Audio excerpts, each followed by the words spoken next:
बिस्मिल्लाहिर्रहमानिर्रहीम। अस्सलाम वालेकुम नाज़रीन, आप यूट्यूब चैनल देख रहे हैं। मैं इमरान ख़ान हूँ। तमाम अहले ईमान को, तमाम लोग जहाँ जहाँ ईद मना रहे हैं पूरी दुनिया में, उन सबको मेरी तरफ़ से, मेरी टीम की तरफ़ से बहुत बहुत ईद मुबारक। तो यहाँ प्रदेश से हम आपको ईद मुबारक कह रहे हैं और हमारे लिए आप दुआ कीजिए कि हालात पाकिस्तान के बेहतर हों, पाकिस्तान के अंदर जुल्म, जबर और फस्तायत ख़त्म हो, हम वापस जाएँ और अपनों के साथ ईद मनाएँ। और अपने देश में अपने लोगों के बीच में ईद मनाना बहुत एक अलग चीज़ है। इसको आप जब बाहर होते हैं तो आप मिस करते हैं, और जब आप मजबूरन बाहर होते हैं तो फिर आप बहुत मिस करते हैं। तो नाज़रीन, ख़बरें जो है वो आपके सामने रखता हूँ। बहुत अच्छी खबरें तो नहीं हैं आलमी सतह पे। पाकिस्तान के ख़ित्ते के हवाले से, पाकिस्तान के अंदर और पाकिस्तान के बाहर जो हालात हैं उस हवाले से कुछ बहुत अच्छी खबरें नहीं हैं। लेकिन पहली खबर तो ये है कि इमरान खान साहब को ईद की नमाज़ नहीं पढ़ने दी गई एक मरतबा फिर। अब इसमें खबर पता है किस तरह दी गई है पाकिस्तान की मीडिया पे? ये आप ढिठाई और बेशर्मी देखें पाकिस्तान की मीडिया की, कि जियो न्यूज़ खबर दे रहा है कि अडियाला जेल में नमाज ईद की अदायगी, इमरान खान सिक्योरिटी वजूहात के बायस नमाज ना पढ़ सके। ये तो ऐसे लिखा जैसे ये इमरान खान की अपनी चॉइस थी कि उन्होंने नमाज़ पढ़नी है या नहीं पढ़नी। यानी superintendent of jail Imran Khan साहब के पास आया और ने कहा जनाब कि अगर आप नमाज़ पढ़ना चाहते हैं तो आ जाएं और आके पढ़ लें। यानी ये तो ऐसे ही कर रहे हैं। हालांकि असल खबर यह है कि एक मरतबा फिर साबिक वज़ीर आज़म और पाकिस्तान के सबसे बड़े लीडर को नमाज पढ़ने से रोक दिया गया।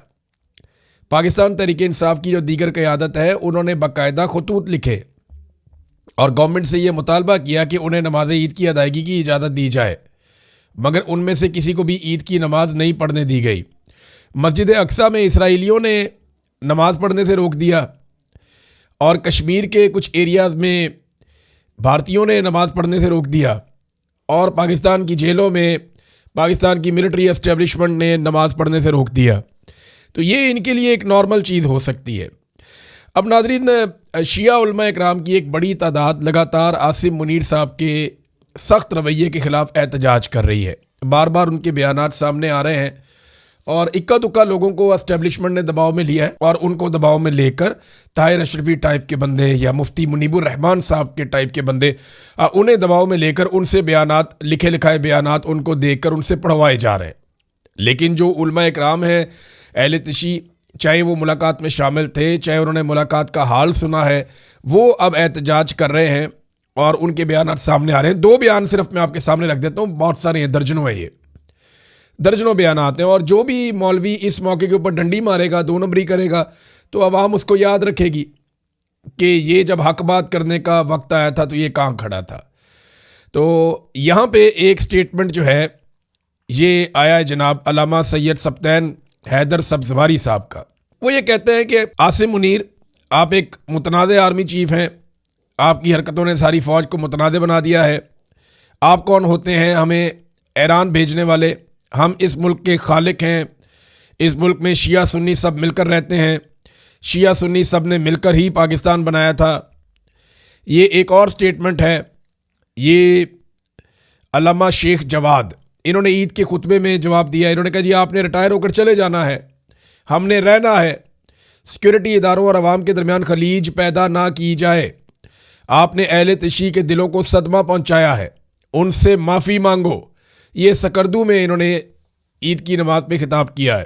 तो ये मैंने आपके सामने सिर्फ दो उलमा इकराम रखे हैं, बहुत सारे और जय्यद उलमा इकराम जो अहले तशी हैं। अच्छा, मैं हैरान हुआ हूँ कि ऐसा कभी ज़बरदस्त मौक़िफ़ हमने किसी और फ़िरके के उलमा इकराम की जानिब से नहीं देखा था। मैं सुन्नी मुसलमान हूँ, कहानियाँ तो हमने बहुत अजीब अजीब सुनी थी, लेकिन हमने तो ये देखा हमेशा कि जब भी कभी मौलवियों के खड़े होने का वक्त आया, मौलवी लेट गए। यानी तहरीक लब्बैक के ऊपर जुल्म होता है तो हमारे सुन्नी मौलवी जो हैं वो किसी के मुंह से चूं तक नहीं निकली, किसी ने पूछा भी नहीं वो जुल्म किधर हुआ। आज तक कोई पूछ ही नहीं सका कि वो साद रिजवी किधर गया, उसका भाई किधर गया, कोई भी नहीं पूछ सका। बल्कि मुफ्ती मुनीब जैसे बंदे, ताहिर अशरफी जैसे बंदे जो हैं वो उसके जवाब घड़ रहे थे और आज भी चुप करके बैठे हुए हैं। मसाजिद को ताले लगा दिए गए, सख्त ज़ुबान इस्तेमाल की, बार बार किया गया। लेकिन यहाँ पे हमने देखा कि दरबारी मौलवी बहुत बड़ी तादाद में। लेकिन जब हमने उधर देखा तो उधर एक सख्त लहजा और तौहीन अमेज़ गुफ्तगू आर्मी चीफ की जानिब से मुबैना तौर पे जब की गई तो शिया उलमा इकराम की अक्सरियत खड़ी हो गई। उन्होंने साबित किया कि 25-25 हज़ार के वजीफे जो हैं वो, यानी इधर तो 25-25 हज़ार के वजीफे भी लगे हुए हैं। तो ये अब सबको सोचना पड़ेगा, उलमा इकराम जो हैं उनके ऊपर दीन की बड़ी भारी जिम्मेदारी आयद होती है। उन्होंने कौम को बताना है कि सच क्या है और झूठ क्या है। उन्होंने कौम को सही और गलत के बीच में तमीज़ करनी सिखानी है। और अगर वो खुद डरे रहेंगे, सहमे रहेंगे इस वजह से कि कोई उन्हें मार देगा या कोई उनकी नौकरी छीन लेगा या कोई अपने इख्तियार को इस्तेमाल करके उनको जेल में डाल देगा, तो इस खौफ के साथ तो वो तबलीग नहीं कर सकते। बहरहाल यहाँ पे उलमा ने काफ़ी रेजिलियंस शो की है। अब नाजरीन, एक और जो ख़बर है वो खामनेई और ईरानी सदर की जानिब से, और ये इम्पॉर्टेंट क्यों है ये मैं आपको बताता हूँ। देखिए, ये मामला शुरू होता है पाकिस्तान की नीयत। पाकिस्तान के फील्ड मार्शल ने शहबाज शरीफ के साथ मिलकर, क्योंकि तीसरे किसी को तो पता ही नहीं है, इन्होंने सऊदी अरब के साथ एक दिफाई मुआहदा किया है। ईरान को पता है कि वो दिफाई मुआहदा क्या है, और ईरान नहीं चाहता कि पाकिस्तान ईरान के साथ किसी लड़ाई का हिस्सा बने। अब इसमें इस मौका पर जो एक स्टेटमेंट मुश्तबा खामनेई का स्टेटमेंट आया, उन्होंने कहा कि ईरान अपने मशरकी पड़ोसियों को बहुत करीब समझता है। उन्होंने पाकिस्तान का नाम लेकर कहा कि ये मुल्क उनके वालिद आयतुल्लाह अली खामनेई का ख़ास पसंदीदा मुल्क था।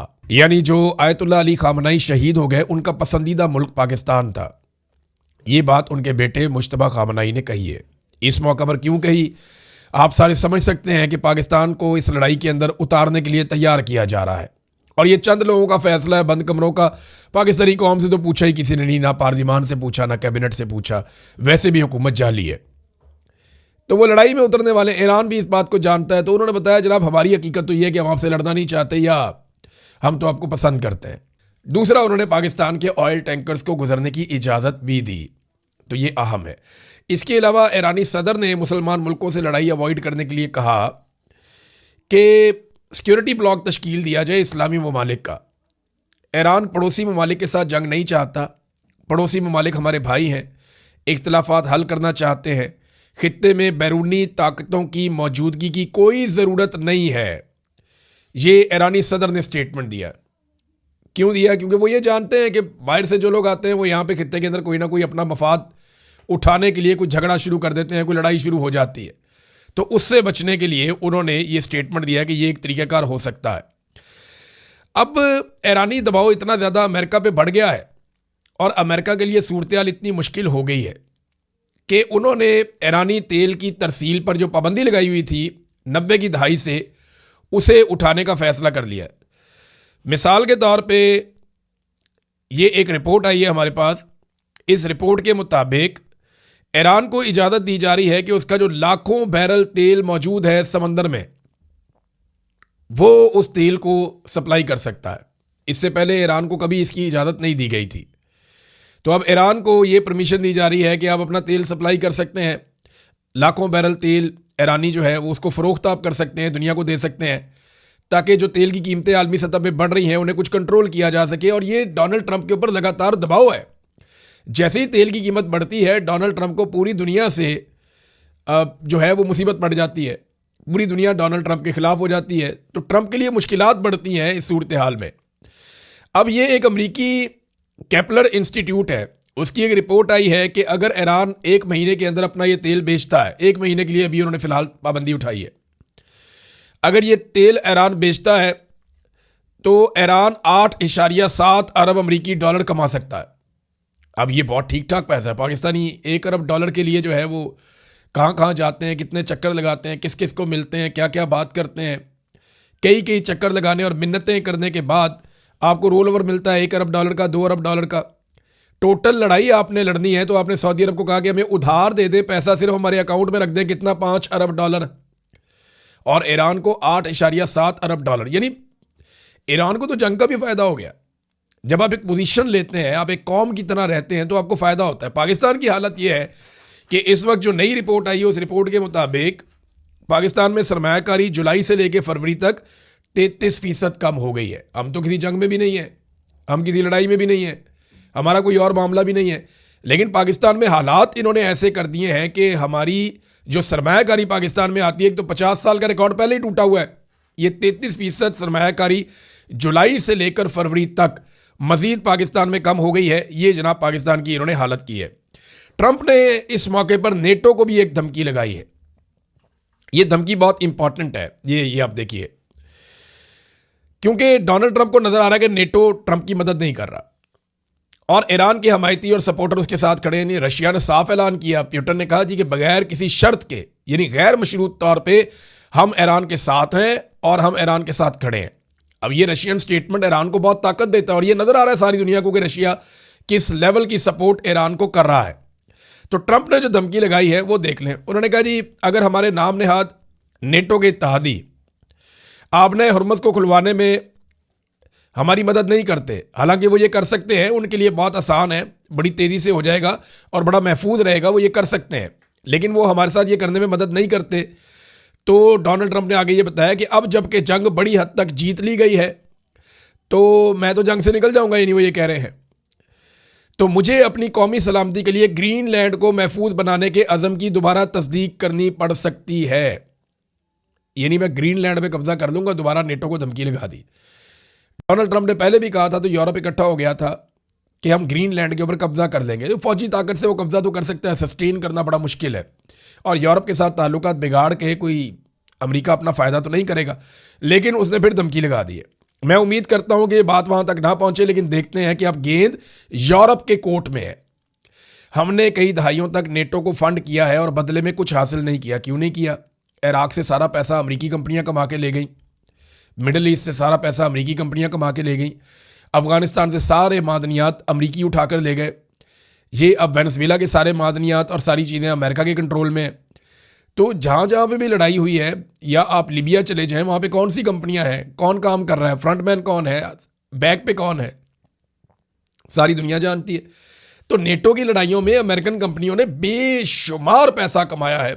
ये एक अलग बात है कि पैसा भी अमेरिका ने लगाया, लेकिन ज़्यादा पैसा कमाया उन्होंने कहा जी कि अब वक्त आ गया है कि हमें किसी ना किसी तरीके से इसका बदला दे यूरोप, जो हमने पैसा लगाया। मैंने अपने पहले दौरे हुकूमत में अपनी फ़ौज को बहुत मजबूत बनाया, अब दुनिया की वो सबसे ताकतवर फ़ौज है और मैं उसे अमेरिका और दुनिया की सलामती को यकीनी बनाने के लिए अपनी पूरी ताकत के साथ इस्तेमाल करूँगा और जिस तरह मैं मुनासिब समझूंगा उस तरह इस्तेमाल करूँगा। आपकी तवज्जो का शुक्रिया। ये डोनाल्ड ट्रंप ने यूरोप को और अमेरिका को अब तक की सबसे बड़ी धमकी लगा दी है कि जनाब मैं वहाँ पे अब हमला करने आ रहा हूँ, बच सकते हो तो बच जाओ। अच्छा, पाकिस्तान की तो सरमायाकारी बेशक बहुत तबाह बर्बाद हो गई है। तो पाकिस्तान का वज़ीर आज़म एक खिताब किया शहबाज शरीफ ने और कौम को कहा क्या? अब अंदाज़ा करें, खिताब वज़ीर आज़म का 105 बंदे सुन रहे थे। शहबाज शरीफ की अपनी टीम, फील्ड मार्शल की अपनी टीम, इतलात की टीम अलहदा, मरियम नवाज़ की टीम अलहदा, ये सारे रल के 105 भी नहीं बनते। सिर्फ 105 बंदे ऑनलाइन शहबाज शरीफ को सुन रहे थे। ये हालात है शहबाज शरीफ के, और इसको मुसल्लत किया पाकिस्तान की फौजी एस्टेब्लिशमेंट ने लाकर पाकिस्तान की आवाम के ऊपर, जिसको 105 बंदा नहीं सुनता। कितने बड़े मुल्क में? 25 करोड़ से ज़ायद के मुल्क में। इमरान खान की झलक दिखाओ तो आपको पता चलेगा कि कितने लाख या कितने करोड़ लोग इमरान खान को सिर्फ देखने के लिए इंटरनेट के ऊपर आते हैं, हर प्लेटफॉर्म के ऊपर आते हैं। एक झलक। यहां पाकिस्तान के अंदर वजीर आज़म उसको बनाया गया जिसको 105 बंदे सुन रहे थे और वो कहता है जी सादगी अपनाएं और सादगी को अपना ओढ़ना बिछौना बनाए। तो भाईजान अपनी भतीजी को कहना सी ना, खुद जहाज ले रहे हैं 11-11 अरब के और अवाम को कह रहे हैं कि सादगी अपनाओ। खुद नए से नए सूट पहन के सारा टब्बर लेके पूरी दुनिया की सैरे, और पाकिस्तानी अवाम जो है सादगी अपनाए। खुद वज़ीर आज़म हाउस और ऐवान सदर के बजट और वज़ीर आला हाउस के बजट बढ़ा के आसमान पे पहुंचा दिए हैं। अवाम को कह रहे हैं सादगी अपनाओ। खुद निकलते हैं तो 40-40 गाड़ियों के काफिले और अवाम को कह रहे हैं कि सादगी अपनाओ। अपना इलाज दुनिया के महंगे तरीन मुल्कों में और अवाम को कह रहे हैं कि सादगी अपनाओ। जब जाते हैं तो स्पेशल तैयारा लेकर जाते हैं एयरफोर्स का, दुनिया के महंगे तरीन होटलों में ठहरते हैं, रिश्तेदारों को और मुलाजमों को साथ ले जाते हैं और अवाम को कहते हैं सादगी अपनाओ। लोग बेवकूफ़ नहीं हैं। सबसे पहले आप सादगी अपनाएं।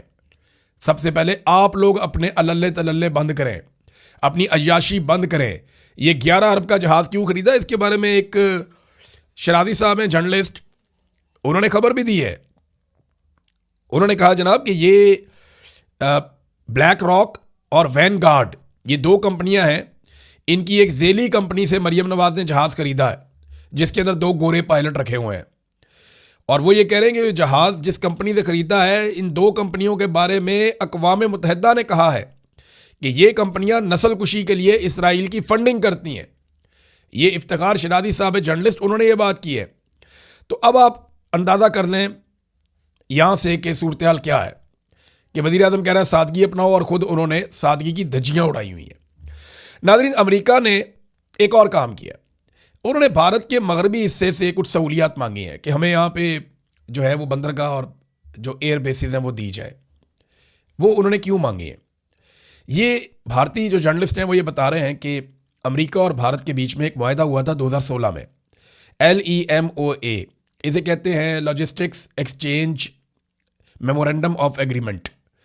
ये 2016 में हुआ था। इसके तहत वो एक दूसरे को फैसिलिटेट कर सकते हैं, लेकिन इसमें ये कहीं नहीं है कि आप अड्डे ही दे दें। लेकिन अमेरिका भारत से अड्डे मांग रहा है मगरबी एरियाज़ में। अच्छा, याद रखिएगा, मगरबी एरियाज़ वो है जो पाकिस्तान की सरहद के साथ लगते हैं।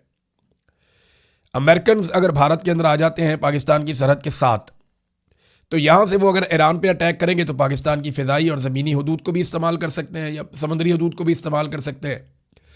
तो पाकिस्तान के लिए यहाँ पे भी एक बड़ा चैलेंज पैदा हो जाएगा। पाकिस्तान को इससे पहले पहले अपना कोई फैसला करना पड़ेगा। ये एक और रिपोर्ट आई है मिडल ईस्ट आई की। मिडल ईस्ट आई की रिपोर्ट ये बताती है कि सऊदी अरब और UAE इन्होंने अब ये फैसला कर लिया है कि अमेरिका को बाकायदा एलानिया अड्डे दे दिए जाएंगे। किंग फहद एयरबेस के बारे में बात की जा रही है कि यह अमेरिकी फ़ौज के लिए ओपन कर दिया जाएगा। और UAE ने यह भी कह दिया है कि 9 महीने तक ये जंग मज़ीद चल सकती है।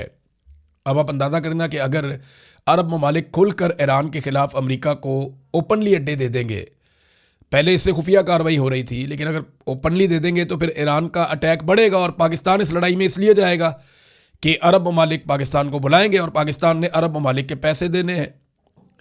वॉल स्ट्रीट जर्नल ने एक और चीज़ से खबरदार किया है कि सऊदी अरब से ये खबर आई है, और सऊदी अरब की जो कंपनीज हैं, जो एक्सपर्ट्स हैं, उन्होंने ये खबरदार किया कि अगर ये जंग अप्रैल के मिड तक चली गई, यानी 1 महीना और अगर ये जंग चल पड़ी, तो तेल की कीमत दुनिया में $180 फ़ी बैरल तक पहुंच जाएगी।